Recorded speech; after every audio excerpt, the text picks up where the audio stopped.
Hello, my name is Andrew Snow, and this is the Trebuchet.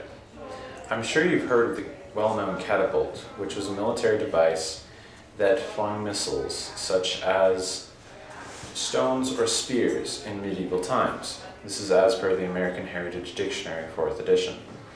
But I'm sure you haven't heard, because very few people have, of the Trebuchet, which was much more widely known and much more widely used. While it has a French name, it was used worldwide during medieval times. I personally have always liked trebuchets, and I've even built one or two myself. So I hope that by the end of this speech, you too will like them. We will now travel back in time to the times of castles and dungeons to see how these massive and amazing machines worked, and we'll also see how they are still used today. Now, it was developed from a Latin sling staff, and all sling staff was a staff with a sling on the end.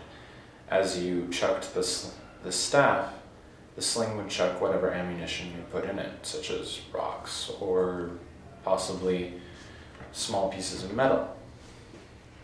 This then developed into the traction trebuchet, which is first seen in China in 5th century BC. The traction trebuchet was the exact same item, but much larger and placed on a fulcrum with ropes at the end for people to pull. This is as per Medieval Sieges and Siegecraft by Geoffrey Hindley. After this, we see the counterweight trebuchet appear in Byzantine in the 12th century. Instead of using manpower, it uses counterweights. Now that we have seen the history of this devastating device, let's look at the physics and mechanics behind it. The traction trebuchet uses a fulcrum in the middle of a long pole and has ammunition on one end and a bunch of ropes on the other.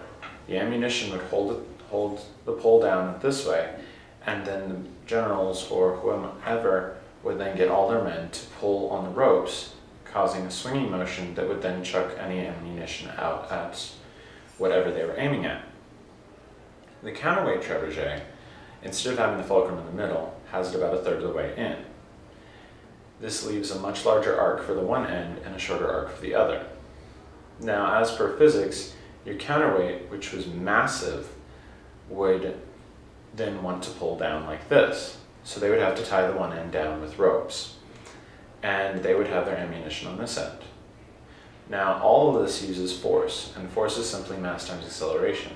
So because your counterweight is a much larger mass than your ammunition, the acceleration, because the force is equal, must be much larger. And because this arc is shorter than this one, your velocity builds up much more on your ammunition, and it shoots much further with much more devastating power. This is as per the physics book by Clifford Pickover. Now that we understand the history and the workings of the trebuchet, let's see how it's used in modern times. In 1968, pumpkin chunkin was started. This is a national competition in which many different teams tried to throw pumpkins as far as possible using large siege engines, essentially. It's usually held at around November 4th to November 6th, and it is televised in the United States. There are multiple different categories for the engines that are used, but one of them is in fact the trebuchet.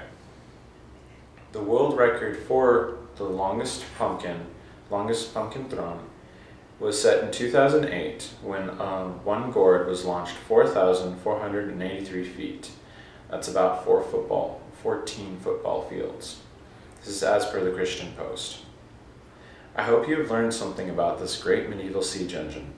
We saw how it was created and how it has been used throughout history. We also saw the way that it works, and we've seen that it's still being used today. Maybe I'll see you at this year's pumpkin chunkin. Thank you for your time.